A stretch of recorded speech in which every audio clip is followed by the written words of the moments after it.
So when Clayton originally invited me, it was supposed to be this fall, and it was during the 19th Party Congress, so I said I couldn't come. And then he moved it to the first week of April, and I said, sure. What news ever happens in the first week of April? And so unfortunately, it's been kind of a busy week for US-China relations. And this is what I would be doing if I were back in Beijing today. So lucky me, I'm not. I think what is relevant to this talk is look at a little pattern here. These are things that China exports, large products China exports to the US, things the US exports to China. Obviously there are other things too, but one theme we see here is the desire of China for foodstuffs from here, and our desire from China of things that require very dirty manufacturing processes. And effectively, again, with a trade war, you can look at it all sorts of ways with bilateral trade. But one thing we're doing is trading pollution. Effectively, we have outsourced our pollution to China. Of course, China is also creating for the China market, but it's a factor. And here we can see some of the legislative advances in both countries, and they kind of track when both countries became aware of the damage that we were doing to ourselves. And they also track, in the US's case, they track the closure of a lot of these very polluting industries only to pop up again in China. And so one very open question that China has is, can China also start to tackle these things without endangering its manufacturing base? And of course, the Chinese officials look at the US, they look at Pittsburgh, they look at the election of Trump. This is something they're very concerned about. So it's a very open question for China. It's not one that I think we can be black or white. And it's one that very much manifests itself in the issue of soil pollution. So first of all, I call soil pollution China's third pollution. How come? Well, air pollution is the most famous. Here in LA, I think a bad day is anything over 50 for the AQI. In China, a good day is anything under 100. So that gives you an idea of the scale. When the US Embassy first started measuring and tweeting Chinese levels, somebody who was designing the program thought, well, it couldn't go over 600. He just picked that at random. And so after 600, he wrote crazy bad. Well, sure enough, it hit crazy bad. 2 weeks ago, it hit 1,000. So we're talking very different levels on air pollution. But one thing about air pollution is that the public can see it and the public can complain. And so air pollution has become a big political priority in China right now. China is not a democracy, but China is very responsive to the demands of its urban citizens, particularly urban citizens who live in Beijing and are part of the bureaucracy. And so there's quite an obsession these days with clearing the air around Beijing. Not necessarily the whole country, but especially Beijing. Because that's where the bureaucrats live. And they don't like looking out the window and at this murk any more than the rest of us. Water pollution, similarly, the public can see it and complain. This is the Dalian oil spill of several years ago, almost 10 years ago now. This happens all the time. These are effluent wastewater treatment, untreated wastewater. But the public can see it and complain. And like air pollution, there are two solutions. One is to treat the emissions. The other is to close or move the polluting plants. And China has taken both of those choices. The problem with number one is it's expensive, and the problem with number two is you move the pollution somewhere else, usually into the countryside. Soil pollution is different from the other two. You can't see it. You can't feel it, you can't taste it, you can't smell it. And for the most part, the people who are affected really can't complain. They live in much poorer places, they might be less educated, they have a much lower voice within the system. The other thing is air pollution, you walk out in it, you start coughing, you feel it right away. Water pollution, you drink it, you're sick within a day or two. Soil pollution can take a long, long time to be felt. It's very non-specific, it can be hard to prove. But the results can be very ugly: cancer, learning disabilities, mortality, deformities, and then contaminated food going into the cities. And so this last issue is one that's currently particularly concerning the Chinese government. And that gets back to my slide earlier, what are they importing from the US? If you are worried that your own food supply is contaminated and you make a conscious decision to import more, you're also taking a national security risk. Or anyway, that's the way it's seen in China, where grain security and food security has been a major priority for the Communist Party since the revolutionary days. And so there's a sense that there's no choice but to address this and start to do something with it. The problem is there is no good solution. It's either quick and very, very expensive, and an example there is the US Superfund style cleanup, or it is cheap but very, very slow. It can take decades to clean up soil pollution by simply allowing the metals to sink into the soil or by having plant-based solutions. Now, why is it that the countryside and the edges of the city are the forefronts of this problem? You've got a bunch of factors. One is in the Maoist era, Mao was very, very concerned about, again, national security. So they moved a lot of factories into the countryside. When they did that, they had a tendency to save water by using the factory wastewater as irrigation water for the surrounding countryside. So you get what you call fans of pollution around these old industrial centers, some of which are no longer operational. Second factor is mining. You know, mining happens in the mountains. That's where the mines are. But again, because it's in the mountains, it tends to be at the head source for water sources. And so that pollution goes downstream, again, into the fields and ultimately into the city drinking water. A third factor, economic growth. Starting from the 80s with the township village enterprises and going on to today, there's a huge incentive to put up big polluting plants, and the easiest place to do that is in the countryside. And the final thing is public protest.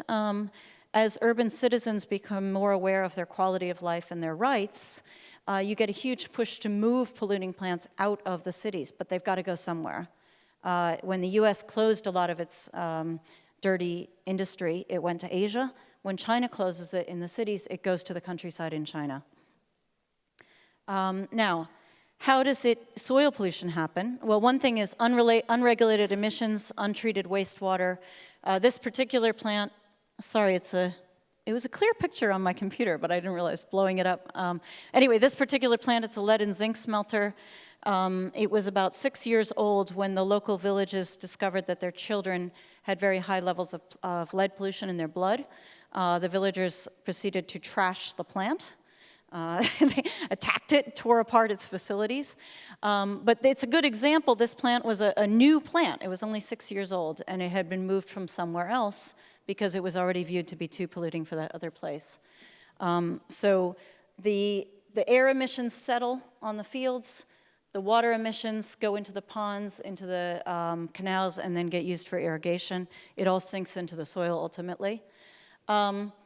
Here you go, there's a cycle. So China, at one point, as China became aware of this problem, the Chinese bureaucrats thought, well, we'll tackle air pollution first, which is relatively easy. You shut off a factory or you put in the scrubbers. Then we'll tackle the water pollution, which is slightly harder. It needs more investment. You need to bring in wastewater treatment facilities. And then we'll tackle soil pollution last. And what they realized is that water and soil pollution in particular make a loop. So if your water is polluted, it's polluting your soil, and if your soil is polluted, it's leaching back into the water. And so they decided they kind of had to tackle them together. Another factor in terms of human health is that as Chinese cities grow, they spread into areas that might have been industrial zones beforehand. And if those areas have a polluted soil, if there's heavy metals, particularly in the soil, it gets kicked up by the dust. It gets kicked up by motorbikes. It gets kicked up by kids. And it comes up to a level of about 3 feet high. And if any of you have kids, know that that's the level of a 5-year-old or lower. That's the level they're breathing. That's the level an old person is breathing also if they're sitting out, shai taiyang, sitting out in the sun. So that soil pollution there's this sort of miasma at around 3 feet and below. And then you also have abandoned tanks, chemicals, industrial processes. It leaches into the village water. As you can see, this tank is uphill from the village. And this is a farmer who lives in the village, this particular village in Hunan, and you can see what it does to you, untreated skin cancer. It's not something we see very often in the United States. In this particular case, this was an arsenic compound. It was used for treating gold and lead mining. So you just, and this is also a problem. The type of cancer you might get is very diffuse. It's hard to say, oh, there's 25 cases of this thing in this village. This gentleman's wife got uterine cancer. So totally different manifestation, same cause, but it makes it harder to do epidemiology around it. Oh, and then one other thing I wanted to say for the kids, a lot of the impact is unseen because lead pollution affects your ability to your brain's development. Many other heavy metals pollution have that too. As Ms. Yang said, and as Scott Rozelle also said, if the kids are sick already when they get to school, the schooling doesn't do much good. And so in a lot of these towns, you have kids who are underperforming because their bodies are sick. And in the case of lead poisoning, it's sometimes irreversible. It doesn't always get noticed because migrant kids drop out of school for all sorts of reasons. And so again, people might not notice. Part of the reason is that, the kid is being poisoned. Anyway, this is a great study that I found from CAS, a person named Yonglong Lu and 11 other authors from the Chinese Academy of Social Sciences. They did a paper about 2 years ago regarding the impact of soil and water pollution on food safety and health in China, and they tracked some known cancer villages. I'm happy to give the link to anybody who's interested. It's a very good paper. But as you can see, there's a real correlation here between the cancer villages and the rivers. Now, part of that is obviously villages are along rivers, but you can also see the link between the polluted water, the polluted soil, and the impact on human health. And then this next diagram, this would get the attention of the Chinese leadership because the areas of the worst pollution are also the breadbaskets of China. This is China's food security. Corn in the northeast, wheat in the middle, rice in the south. And so when China looks at soil pollution from a bureaucratic point of view, there's the human health impact, but there's also the national security impact. This is a very famous, probably one of the most famous newspaper or paper exposés in China in the last 20 years. It's called the cadmium, those who can't read it, it's the cadmium rice crisis, and the kernels of the rice are metal in this picture. This was a bombshell, and what had happened was there had been a national pollution survey, and some of the scientists who were aware of what the National Soil Pollution Survey said realized that it had been classified as a state secret, and so they leaked it to Beijing, and it was the first hint of the extent of the problem, and it really hit home because rice is so fundamental to Chinese culture. Hunan, it was talking about the cadmium rice in Hunan province, and it really spoke to the contamination of Chinese food supply. Now, the first survey was deemed a state secret. This was 2011. As soon as it came out, there was a lawyer who sued the government under Freedom of Information, believe it or not, to declassify this survey. And after a lot of worry and angst, they finally did. They let it out on a Saturday morning, and then all the scientists kind of sat like this, waiting for an uproar. But because it was already in the media for 3 years, there wasn't a huge uproar. Nonetheless, it was definitely sobering. And one of the really sobering conclusions was that 19% of the arable land in China has been contaminated with heavy metal. Now, the survey further divided into light contamination and heavy contamination, and they didn't tell anybody where the heavy contamination is. And they claim that's because their sample sizes were too small, but there's a second thought that they don't want to scare people.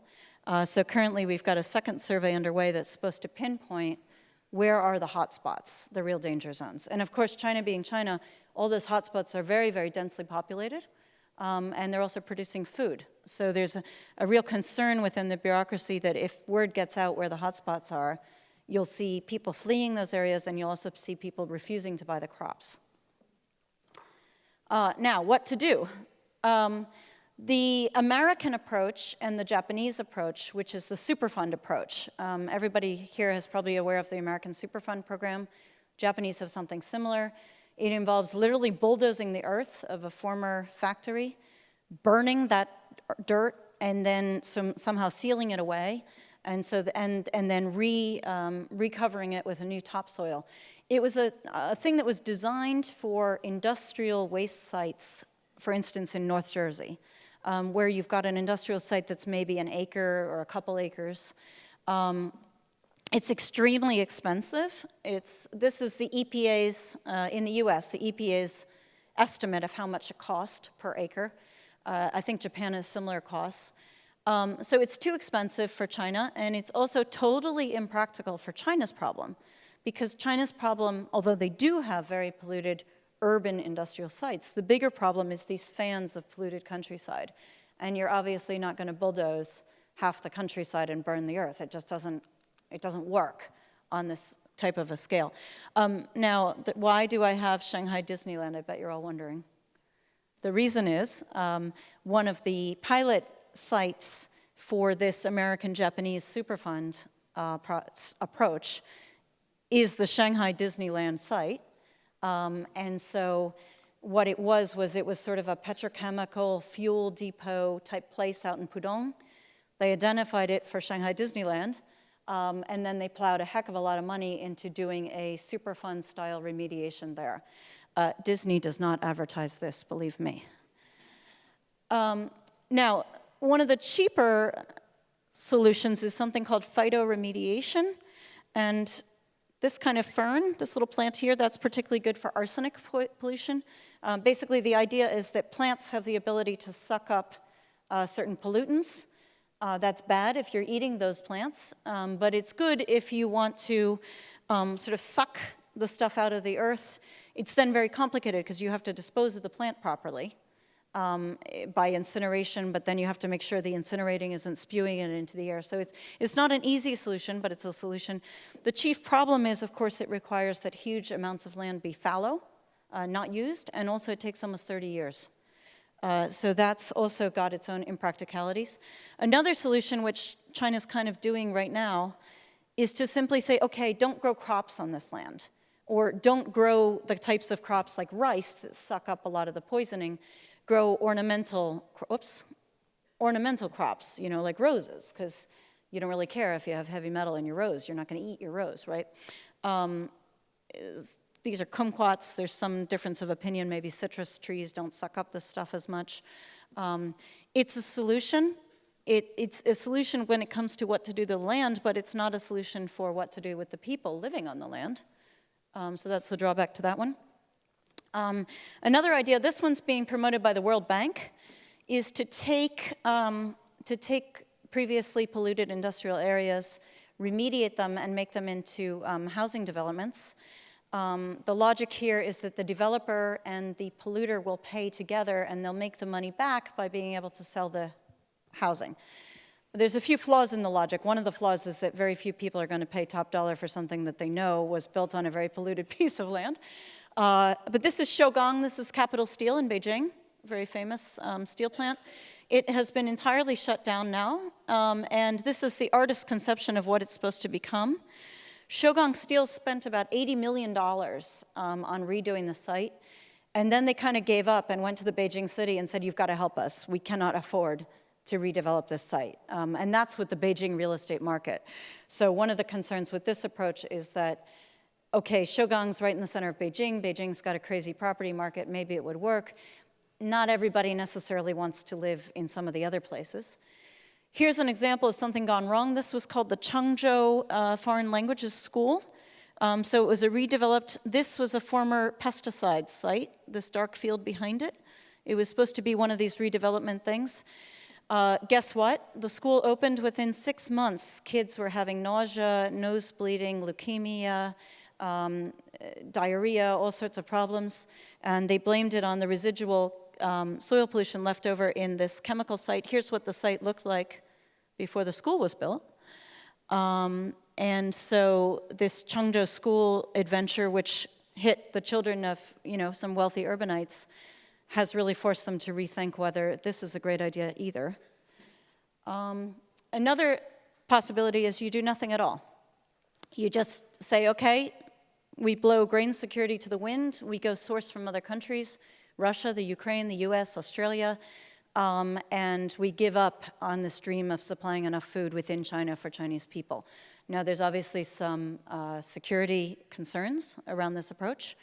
And there's also, again, the problem of who are the people who are left in the villages. These ladies are villagers in Hunan.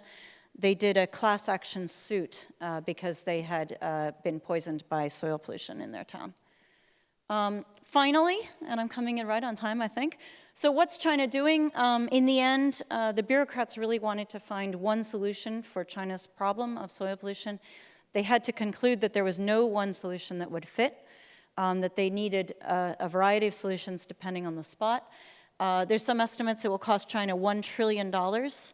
And at current rates of spending, it will take 100 years to even begin to address the identified soil pollution within China. And that's assuming that everything stops now, that there's no new soil pollution. But the other point that I think we forget is it wouldn't have gotten done at all without pressure from the people, from the Chinese people who have taken matters into their own hands, and also from the media, especially the Chinese media, who play an enormous role in creating a public debate about policy and problems within their own country. So we in the foreign media admire them very much. That's it. I think I'm bang on 18 minutes. And please do, if anybody's interested in more information, please do feel free to email me. Thank you.